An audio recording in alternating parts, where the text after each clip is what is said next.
Spawning on this very beautiful map. God, I just love this map. Spawning here at the 9 o'clock. The left position on this map, because this map only has 2 of them. The Protoss player, JackO. Is he still in SC2 Improve? No, he's not. Formerly of SC2 Improve, and now on Team KR, I think. Sure. Yeah, I don't know what Team KR stands for. They're from Germany. Yeah. he's a very good Protoss player. He just fell to his Zerg opponent in the previous series. This is the 3rd place match, and he's wearing purple colors. Good luck to him, and this already looks very interesting to be a gateway to expand. On the right-hand side of the map, our green Zerg player, we hope his lag is gone. He is maTTzour, and hopefully his lag has gone so that he can fix up his game and bring us some cool strats and hopefully play a little bit better than he did in his semi-final match. You know, this map is very specific in the fact that, that's one of the reasons that I like it. Because if you look at the natural, sure, the natural is pretty, you know, safe to secure. But if we go down here to the 3rd base, look at this. Two attack paths, actually, into the 3rd. This is the one. This is the 2nd one. And then we have the high ground, which you have to cover both ramps on, actually, to stay safe. You have to. This point is the main point you have to control if you want to be playing on 3 bases. Taking this base is, you know, not as good because it's a little bit exposed. It's under the vision, or almost under the vision of this Naga tower. So yeah, the bases are further apart than, for example, on the rest of the maps we have seen today, like Cloud Kingdom. And in this respect, this map is very similar to Metropolis, so holding on to your 3rd base is a lot more difficult. And I like maps like those because, you know, it's not that easy to do a fast 3-base timing, just like turtle, speed to the max army on +3 attack, and then attack. No, you have to be actually smart when you have to figure out a way how to hold on to your 3rd base safely. Yep. And look at this, maTTzour already playing a little bit interesting, taking that gas, not just going to go gas as free hatching. JackO's got a probe. Wow, can you hide that probe in that little thing there? That's pretty interesting. Yeah, he did. Yeah, so JackO, he's just waiting around for the 3rd base. I'm not too sure why he's running away right now. He obviously doesn't want the Lynx to find him instantly, so he's just going to hide and try and come back and check for this 3rd base a little bit later on, of course, to see if maTTzour's playing standard. And he should. He's a good enough player to realise when he gets back there that the 3rd base is late, if he doesn't see it at all. And look, there's actually more and more Lings coming out from maTTzour. He's already got 4 more on the way, and now a couple of drones, so interested to see what he does with all of these things. In fact, he might just be trying to punish JackO because, of course, he doesn't have any kind of defense up at his front, but he does have double gateway. Well, he does have double gateway openings such as this. You know, I've seen one player do this a lot, and that player is Quantic State.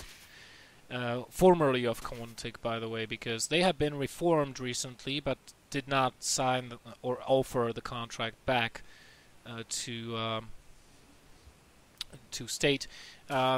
He's a very young player, very fast player, and very, you know, his builds are kind of innovative, and he stayed in Korea for a couple of months to train, to practice, and he did 2 gate openings in PvZ matchups like this a lot of the times. Another player who is favoring these kinds of openings is, out of all people, Liquid Tyler, or Noonie.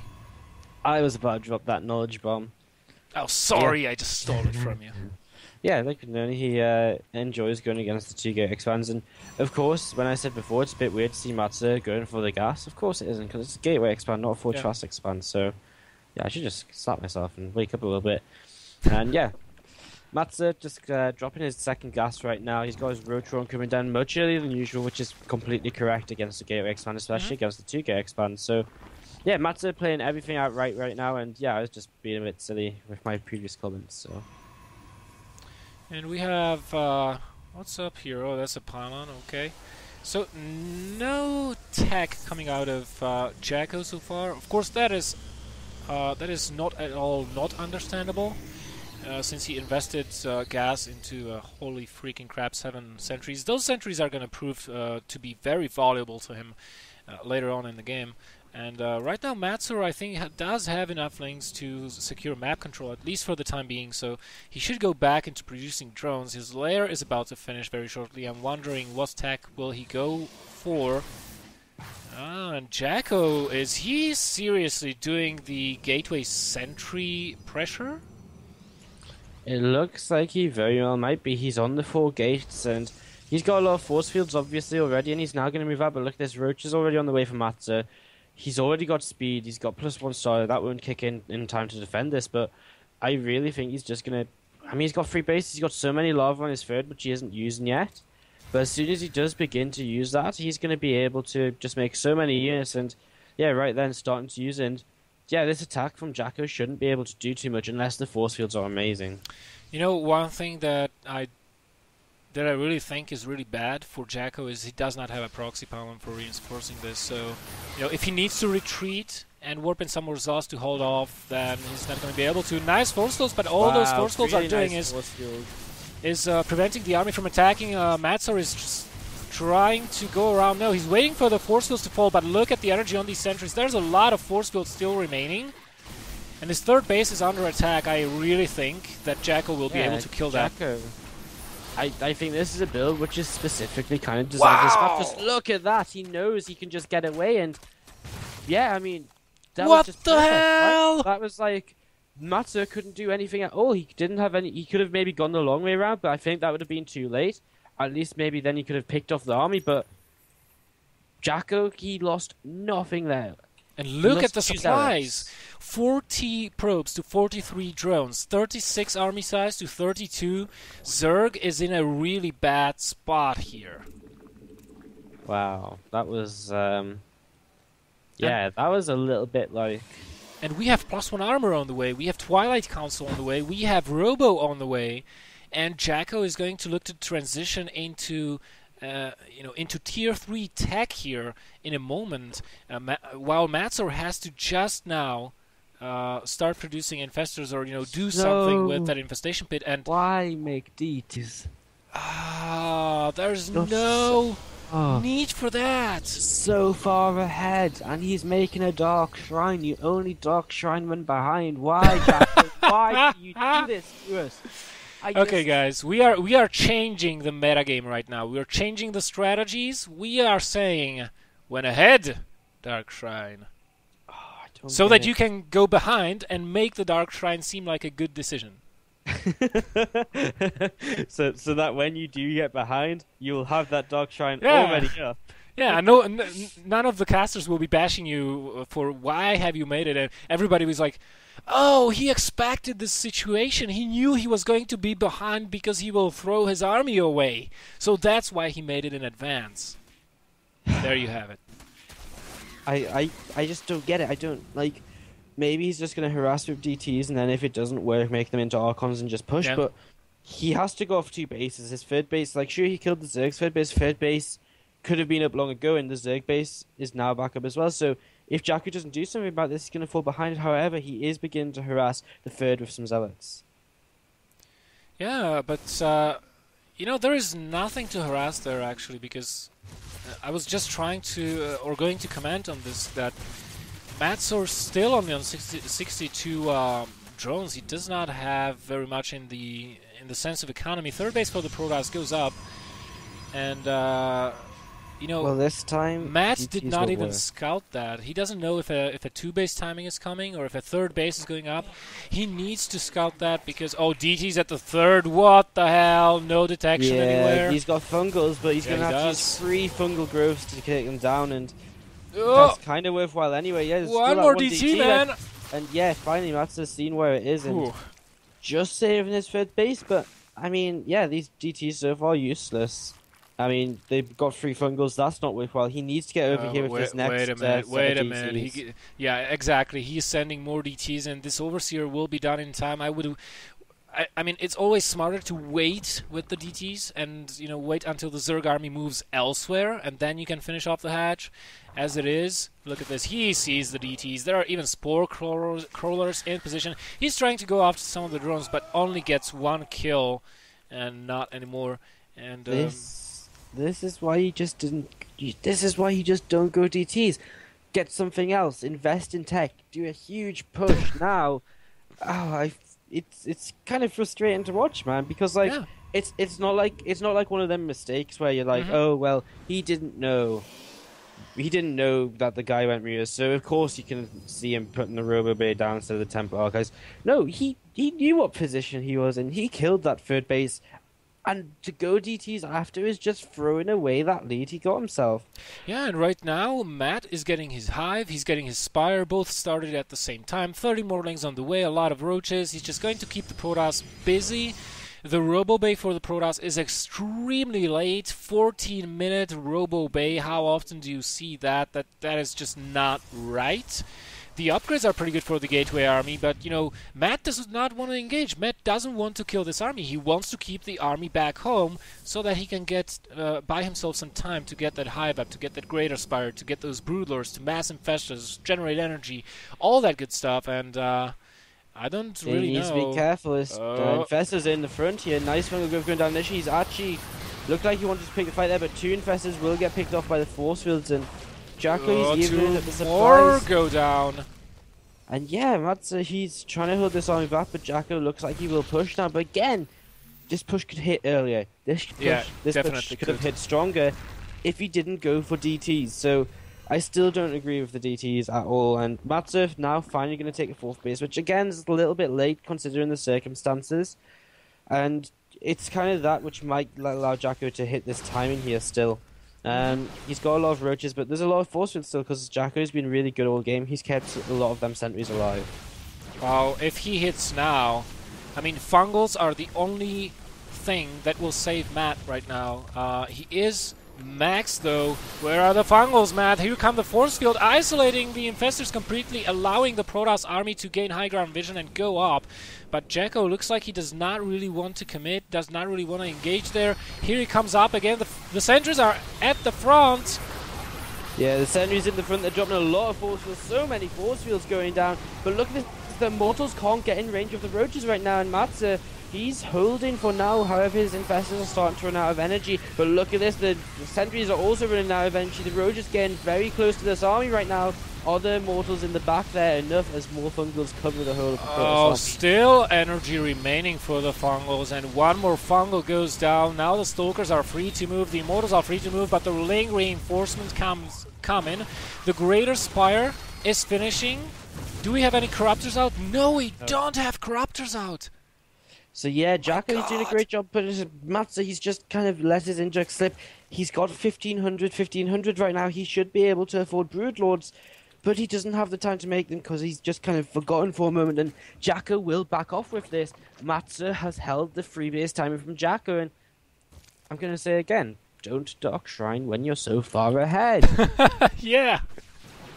There's no reason to do it, man. I mean, it just delays your push unless you get, you know, high amount of damage in with the DTs, and even then it might trigger an all-in reaction from your opponent if you do way more damage than you were supposed to, than you are allowed to under normal circumstances.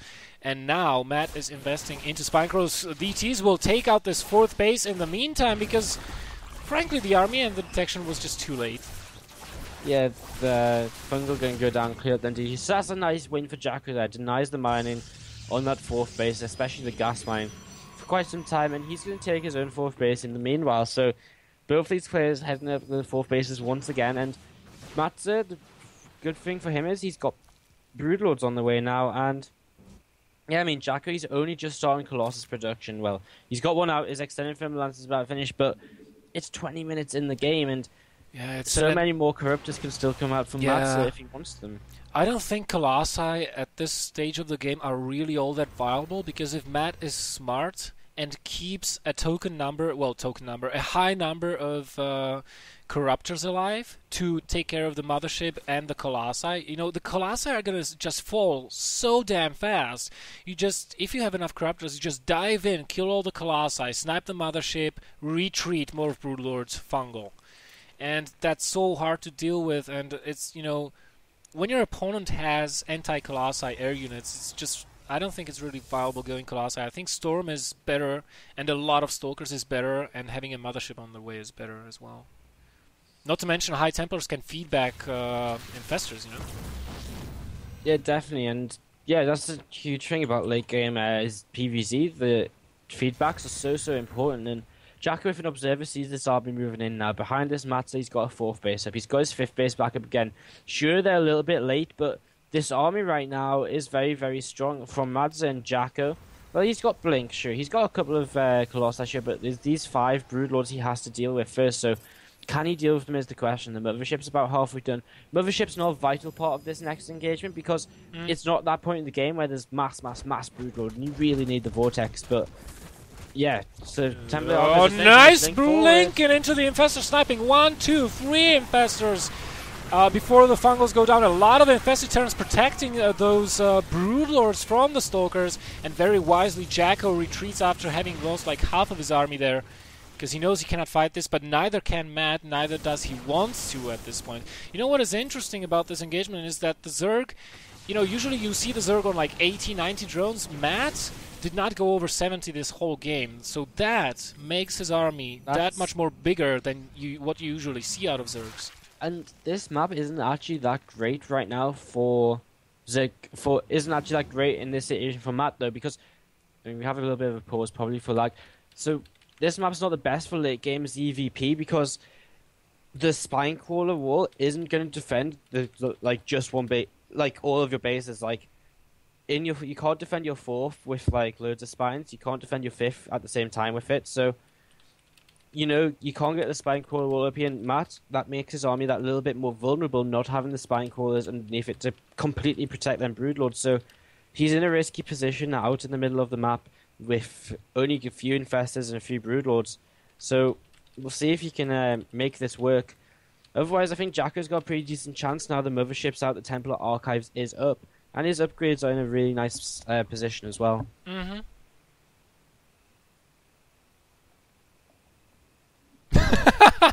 That's a good test to test your latency. Test your latency.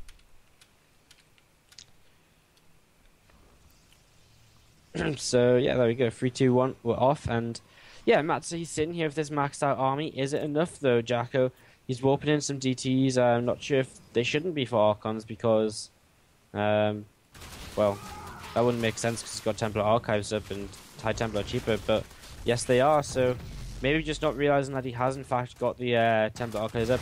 And maTTzour just continuing to use his map control right now. He's got a few Corruptors out right now, but one of the problems is he's still quite heavy on this Roach count, and Roaches at this point in the game are more or less useless, and a lot of them now are actually going to path a little bit in the wrong direction. Yeah, no, I think he's gunning for the 4th. He wants to trade some of this army, some of the supply that he's got in Roaches so that he can get more Lings out, or more Corruptors, more Broodlords. And, oh, very nice there. Yeah, JackO defending that well, just lost 2 cannons. Not too much of an issue, and maTTzour's actually going to fall back now. It looks like he's added a few Spinecrawlers up to his 4th. That's still a really vulnerable position right now for that JackO can move over to attack.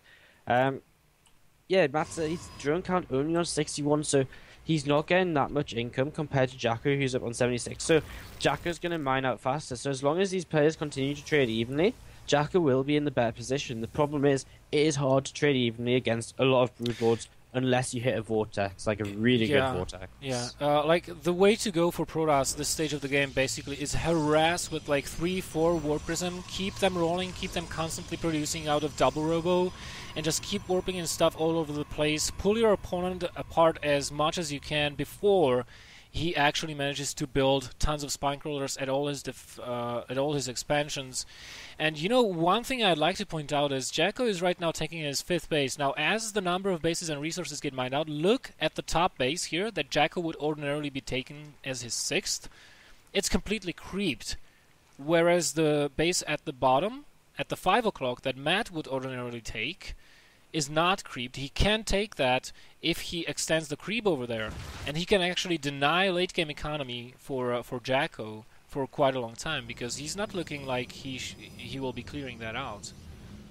JackO cleared up a few Lings that ran into his 4th base. He didn't do too much to try to target down the Nexus, but only really took the shields off it. And again, maTTzour, he's moving out, and he's got a very scary army here. The question is it strong enough without the spines and spores to protect it underneath? And that's the question we've got to ask ourselves as he heads towards the 4th base, and JackO has no idea. He's completely out of position. He's actually moving up to the 4th base of the Zerg.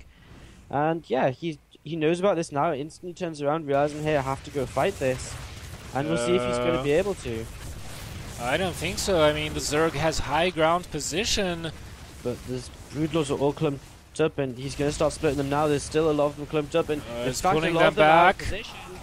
The mothership coming in is going to want to try and go for it. The Stalker's blinking forward, but there's Lings there. Maybe not the best decision. So many clumped up units for the Zerg. Nice dodge there, but still a lot of the Broodlords go into the Vortex.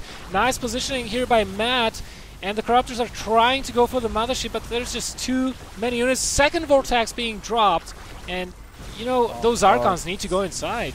The Archons got pushed back because so many Roaches were inside as well, so they didn't instantly kill all them Broodlords. But look at this, JackO, 200 supply, maTTzour at 150, and remaxing on Lings, and Lings alone aren't going to win this, and GG comes out from maTTzour, and JackO at the end there, he just got the engagement. maTTzour needs to be a bit more patient.